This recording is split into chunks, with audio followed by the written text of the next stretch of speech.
చంద్రబాబు నాయుడు గారి ఆశీస్సుల ప్రకారం 20 సంవత్సరాల నుంచి పార్టీని కొమ్ము కాస్తా ఉన్నాం. నేను కోరేది ఏంటంటే కార్యకర్తల్ని చూసుకోవాల్సిన బాధ్యత.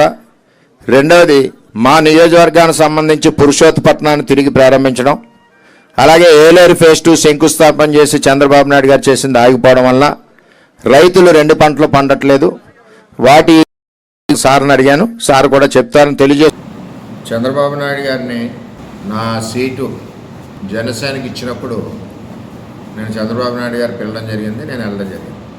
అక్కడ ఉన్న మీటింగ్లో నేను చంద్రబాబు నాయుడు గారిని కోరింది ఏంటంటే పురుషోత్తపట్నాన్ని తిరిగి ప్రారంభించాలని కోరాను. సంతోషం ఏంటంటే పురుషోత్తపట్నాన్ని చంద్రబాబు నాయుడు గారు నేను ప్రారంభిస్తాను కూడా మనకు తెలియజేయడం జరిగింది. అన్న మాట ప్రకారం ప్రారంభించడం జరిగింది. మరి చంద్రబాబు నాయుడు గారికి ధన్యవాదాలు తెలియజేస్తున్నాం. అదేవిధంగా మన ఉప ముఖ్యమంత్రి పవన్ కళ్యాణ్ గారికి కూడా ధన్యవాదాలు తెలియజేస్తున్నాం.